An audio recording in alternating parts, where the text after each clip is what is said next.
dog. Scientist. But we finna get into this reaction, y'all. We got two reactions. YouTubers that became murderers. And I stayed in the loneliest hotel in America. Let's get it. Who was working as a professor of molecular biology in Dresden, Germany. A big part of her job at this institute was to travel around the world and hold conferences on the latest developments in her field. In July of 2019, she traveled to the scenic Greek island of Crete for one of these conferences, not knowing that this was going to be her last, and that the person responsible for her end would be caught because of his videos on YouTube. The incident happened on July 2nd, when, after a conference, Suzanne spent time with her peers and played the public piano in the venue's lobby before saying her goodbyes and heading out to her hotel in the afternoon. Sadly, this was the last time anyone saw Suzanne alive. Her coworkers noticed her absence when she didn't show up for the second conference scheduled for 6 p.m. that evening. It wasn't like her to skip events out of the blue. Something wasn't right. A fact that became increasingly clear when over 24 hours passed without anyone hearing from her. So, on July 3rd, her colleagues called the police to check on her, hoping she was simply sick or something similar. Introducing Grammarly, like you've never seen before. Your all-in-one writing essential. However, when officers arrived at her hotel room, no one answered the door. They acquired a spare key from the hotel management and went inside, only to find the room completely empty and undisturbed. All of Suzanne's belongings were also still in the room. The only things missing were her running shoes and a set of exercise clothes. Those who knew her immediately understood what this meant. You see, in addition to her academic prowess and piano expertise, Suzanne was also an athlete at heart. She was a double black belt in Taekwondo, and despite her age, loved going on a run every day. Knowing this helped investigators narrow down what might have happened to her. Put simply, she likely went on a run soon after returning to her hotel on July 2nd, and something went wrong after that. She wasn't super familiar with the area, and to make matters worse, the weather was uncomfortably hot that afternoon. There was a strong possibility she collapsed from the heat or something else along those lines. After putting this together, the Crete police immediately dispatched a search and rescue team in the area surrounding her hotel and around popular running trails. Her family even traveled to Crete and put a €50,000 reward for anyone who could help find Suzanne. Unfortunately, Suzanne was nowhere to be found. Damn. That is until 5 days later, on July 8th, when two young men were exploring one of the abandoned World War II Nazi bunkers scattered across Crete. Around 200 meters in, one of them noticed a piece of burlap covering something on the ground. They picked it up from one end to see what was underneath, and what they found was the aftermath of one of the most horrific crimes in Crete's recent history. The burlap was covering the bloody remains of Suzanne Eaton.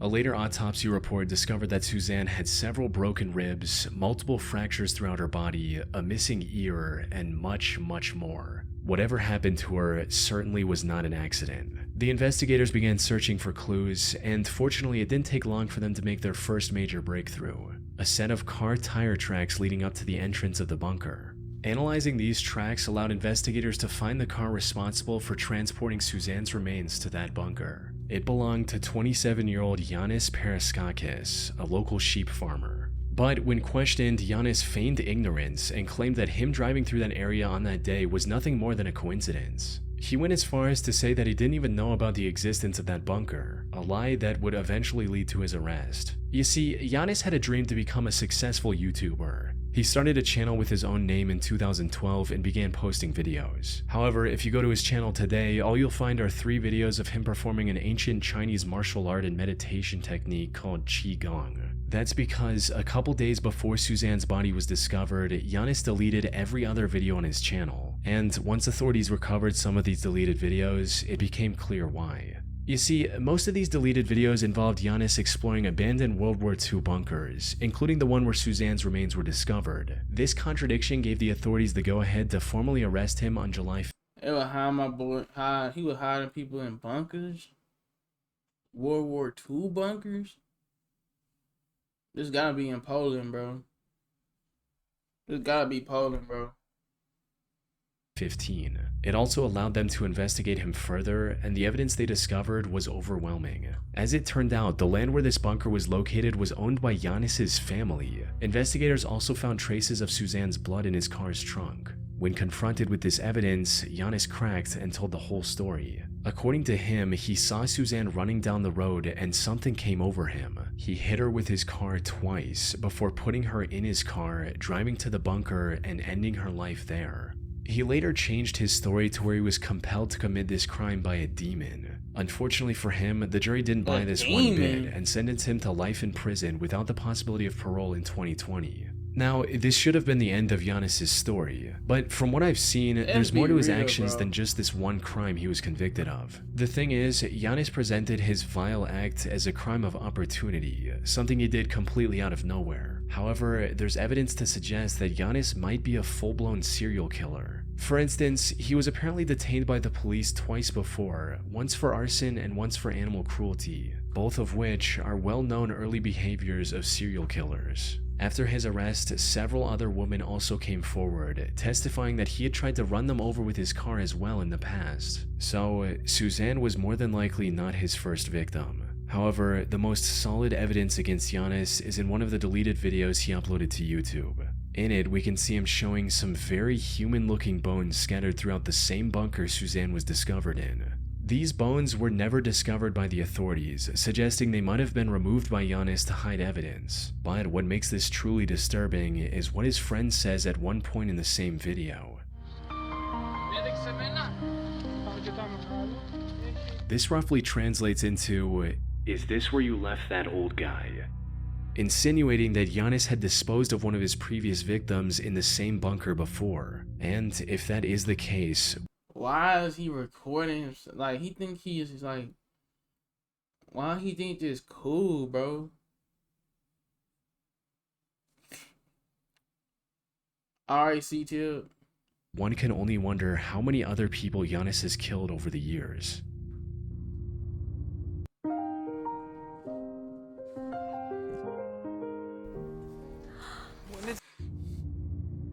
Simply Manic 6075 was a YouTube channel owned and operated by 24-year-old Samantha Wolford. She lived in the small community of Monticello, Texas with her husband Ernest Lee Ibarra, aka Ernie, and their 5 children.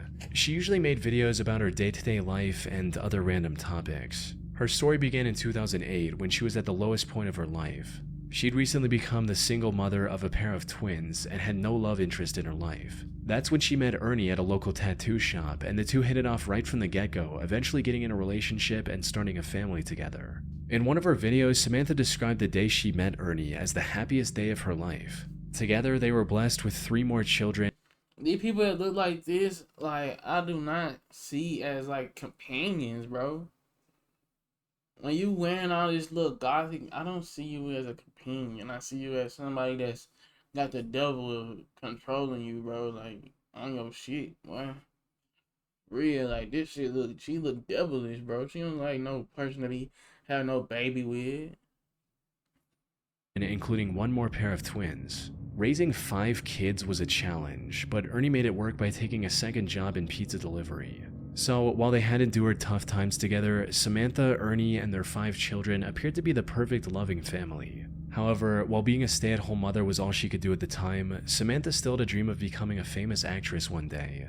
I've always wanted to be an actress. I think it is so much fun. I've been extras in movies. I've had small parts in like short films. It is so much fun and it is so beautiful. It is one of the most amazing forms of art ever to be able to express yourself that way. I think it's amazing.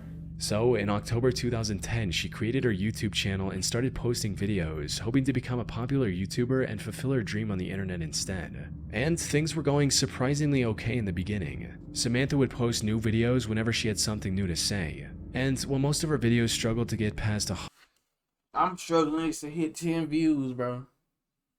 And y'all got her over here 1.7K. Man, y'all do me wrong on this motherfucker, man. 100 views at the time, the few viewers she had were enough to keep her going. But as time passed on, her passion for making videos turned into an obsession. She started spending more of her time on making videos than her family, putting even more pressure on an already stressed out Ernie. Around 2014, she also started accusing Ernie of hurting her in her videos, hinting at just how bad their relationship was going. But then, after posting a seemingly random video in March of 2014, Samantha mysteriously vanished from the internet. Maybe she lost interest in YouTube or just wanted to focus on her family again. No one knew exactly why she quit so abruptly. Then, on the 20th of February 2015, viewers finally received the update they were waiting for. Unfortunately, it was far more tragic than anyone could have imagined. It started with the Texas police receiving a call from one of Samantha's aunts asking them to save her niece's life. Cause County 911, what's your emergency? I have a home invasion. My niece is tied up. I am at the verge of untying my niece at this particular moment. Okay, she's tied up. She is tied up and gagged. And gagged? Is that what you said? Ma'am. Is there anybody else there? Where are the kids? We have 5 small infants asleep. Apparently, 3 masked men broke into their home in the middle of the night and attacked the couple while they were asleep. The intruders then tied Samantha in her bedroom and after hitting him with a gun a few times, kidnapped Ernie. Samantha somehow managed to get her ties loose enough to call her aunt, who then contacted the police after arriving at Samantha's home herself. By the time officers arrived, Samantha's aunt had set her free from the restraints. The kids were fortunately safe as well. However, what made this whole situation strange was that the intruders didn't take anything else from their home besides Ernie. And from the people who knew him personally, Ernie wasn't the type of guy to make enemies with dangerous people. Put simply, investigators sensed something fishy with the whole situation. But all that paled in comparison to the main objective, which was to save Ernie as soon as possible. Unfortunately, Samantha didn't know anything that could give investigators their first clue. With no other option, the officers took Samantha to the station for further questioning, hoping to extract any useful information they could from her. But what none of them expected was that Samantha would change up her story completely after entering the interrogation room. Where before she didn't know anything about the assailants, now she had the name of a potential suspect, John Rebel. As Samantha's story goes, she was talking to her friend about Ernie's supposed attacks on Samantha, when suddenly a man with the suit and I hate that. Like, don't even cry. Like, if you had something to do with this, don't even cry. Like, why are you in the interrogation room crying? Like, be for real, bro. Be for real. named John Rebel overheard their conversation and started talking about how a man shouldn't treat a woman that way and that he was going to handle the situation. Well, as it turned out, the name John Rebel actually belonged to someone, a man named Jonathan Sanford. The police found and arrested John not long after Samantha gave out his name, right alongside his 2 accomplices, Jose Ponce and Octavius Rhymes. Surprisingly, Jonathan put up little to no resistance and immediately confessed to kidnapping Ernie. He also confirmed the worst possible outcome, that by the time the police got involved, Ernie was already dead. The 3 took him to a secluded forest and executed him with 1 shot to the back of his head. Damn. However, even after learning all this, one question remained. Why? Why would 3 men who didn't even know Ernie kidnap him from his home like that? For real. Every answer to this question pointed back to Samantha, who kept denying any involvement. Even if the investigators ignored her suddenly remembering the perpetrator's name, there were several other suspicious aspects to her story. Like, how was she able to untie herself enough to call her aunt? Why didn't any of her neighbors hear the break-in? And why were the kids all sleeping in the same room, when usually they're scattered throughout the house? It wasn't long before investigators uncovered undeniable evidence of her direct involvement. This included instruction messages she sent to Octavius when the officers were trying to call Ernie's phone, which he had on him. These read, "Kill his phone, shut that down, ditch phone, move." There was no doubt about it at this point. Samantha was in colluding with her husband's killers. And as the investigation went on, the real story came out as well. I'm guessing it was because of money. I bet you it was because of money. Samantha had apparently become addicted to the idea of becoming a famous YouTuber, and her neglect of the kids became a constant source of fighting between the couple. But instead of resolving the issue like a responsible adult, Samantha colluded with her friend's boyfriend to hatch a cartoonishly evil scheme to get rid of Ernie.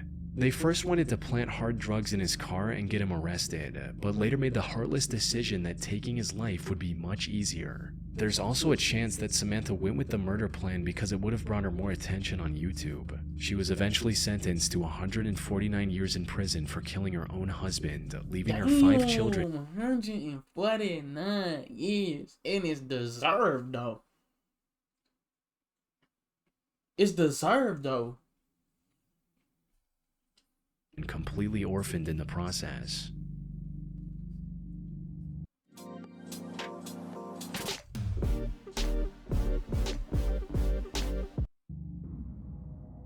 Diana Lovejoy was a successful technical writer living in the town of Carlsbad, California with her husband Greg Mulvihill. However, while her corporate job paid the bills, Diana's true passion was becoming a triathlon athlete and documenting her journey on video, resulting in her eventually starting her own fitness blog called Lovejoy Fitness and a YouTube channel by the name of Heavy DJ. She started this channel all the way back in 2008 and over the years used it to document various parts of her life. From meeting her parents after a long time to going scuba diving with her husband. At one point, she even tried to become a cooking show host of sorts. Doesn't that smell nice? Unfortunately, her channel never really took off, forcing her to eventually cut her losses and move on with her life in March of 2012. Or at least that's what it looked like from the outside. In reality, Diana's reason for abandoning her YouTube channel was kind of wholesome. You see, Diana and Greg had been trying for a baby for years by this point. Tragically, Diana had suffered 8 different miscarriages and was quickly losing hope. But then in September of 2012, the two were blessed with a perfectly healthy baby boy, marking an end to their struggle. However, what should have been a moment of celebration started a downward spiral of lies and betrayals, eventually culminating in an assassination attempt. Things started going downhill when just a few months after the birth of their son, Greg lost his job, leaving Diana as the sole breadwinner. The stress of the previous miscarriages, combined with the crushing weight of having to support a family in an extremely expensive city all on her own, spelled disaster for their marriage. It wasn't long before the two were constantly fighting with each other. Things escalated even further on July 9, 2014, when Greg returned home only to see a police officer waiting for him at the door. I don't mean like to be like rude or anything, but like when you see this man, you really see like you can just love on him. Like, look at his eyes. Something ain't right. Look at her nose. Something ain't right. Something ain't right. I'm just saying. It's one of them the killers. Constantly fighting with each other. Things escalated even further on July 9, 2014, when Greg returned home only to see a police officer waiting for him at the door. The officer explained that Greg wasn't allowed to enter his own home because, as it turned out, Diana had accused him of attacking both her and their son. What followed was a nearly 2-year-long divorce mediation, during which the investigators found no evidence supporting Diana's accusations, allowing Greg to get a 50-50 custody of their son. Diana was also ordered to pay $120,000 as a part of their divorce settlement in late 2015. But before the divorce could be finalized, Greg received a phone call from an anonymous number that changed everything. The voice on the other end claimed to be a private investigator Diana had hired recently. And according to this investigator, he already had solid proof of the attack claims Diana had made against Greg. But for some unknown reason, he wanted to help Greg win the case, so he claimed to have left the documents taped to a power pole located on a small hiking trail near Greg's home. Greg naturally found this whole thing pretty suspicious and decided to take one of his friends with him to the pole on the night of September 4th, 2016. Sadly, despite his suspicions, he failed to grasp the true intentions of the strangely helpful private detective. Hello, this is 911. Yeah. My friend has just been shot. Do you know who shot him? There's a guy lying down like a sniper. A sniper? Did you see him at all? Briefly, we saw the gun, and he shot at us like 6 or 7 times. When Greg reached the pole, a sniper opened fire on him, shooting him clean through the chest. Fortunately, the bullet missed his heart by mere inches, giving him a second chance at life. By the time the police arrived, the shooter had already fled the crime scene. But a quick survey of the area allowed the investigators to uncover a pair of towels the shooter left behind. Running a DNA test on these towels led to a man named Weldon McDavid, Diana's shooting instructor. Weldon tried to deny any involvement at first, but the evidence against him was overwhelming, as after a thorough search, investigators were able to find another set of the same towels at Diana's place as well. They had also received CCTV footage of Diana buying the burner phone Weldon later used to lure Greg into the secluded area. Most importantly, investigators also found the gun Weldon used on Greg, hidden in the rafters of his garage. By this point, it was clear that Diana was the one who wanted to get rid of Greg, likely to avoid paying the divorce settlement and keep full custody of her son. Diana and Weldon were arrested for the attempted assassination on Greg Mulvihill and tried for their crimes. What? This is the second time we got a black guy that's coercing this shit, like trying to set this shit up, and it fails. November 2017. Both were found guilty, with Diana sentenced to 26 years to life and Weldon to a harsher 50 years to life. The only silver lining in this entire case is that Greg was able to make a full recovery and is now living with his son. Co-producer is going to give you unique sounds that actually fits your track in seconds. Let me show you. First, There's two girls that's gonna became murderers.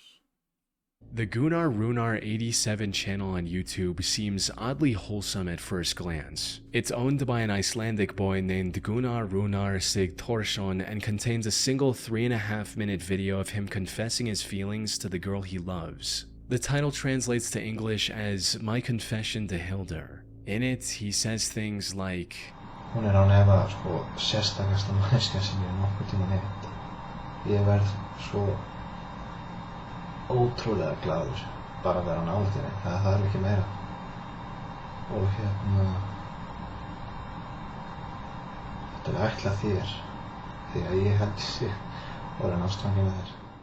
However, this seemingly heartfelt love letter turned out to be the key to solving one of the most horrific crimes in recent Icelandic history. And it all led back to Gunnar and the troubled life he had as a child.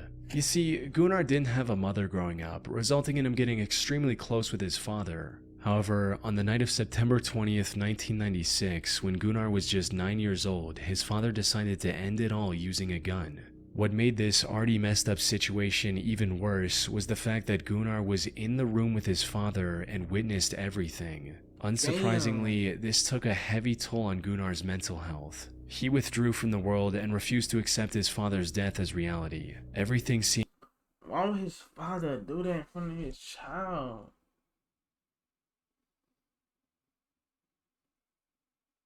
hopeless for Gunnar. That is until primary school, when he met a girl named Hildur and instantly became infatuated with her. He'd admired her throughout school and into adulthood, but never found the courage to make a move, fearing he'd lose his only close friend. However, things changed in 2009 when Hildur got engaged to a man named Hannes. This gave Gunnar the push to do something about his feelings. But given his shy personality, he still couldn't confront Hildur. So he was in a friend zone, and now he's finna kill her because she got with a new nigga. He was in the friend zone for too long. That's what I'm saying. Like, these niggas don't want to be friends with you, girl. Like, get that shit through your head. Directly. So, in March of 2009, he created a YouTube channel and uploaded his confession on there. Hildur never reciprocated his feelings, but the two remained friends. Even Hannes, Hildur's now husband, didn't seem to mind Gunnar's company, something he likely regretted deeply just a year later. It all went down on the 14th of August 2010. Hildur was invited to a party that Gunnar was attending as well. But things got a bit out of hand, and Hildur ended up drinking too much and passing out. Given their closeness, the task of getting her home safely was handed to Gunnar. But instead of dropping her off at Hannes' house like he should have, Gunnar took her to his own home. By the time Hildur woke up, it was already morning. She was understandably furious with Gunnar and immediately called one of her friends to drive her home. But nothing could have prepared Hildur for the horrific... Let's be real.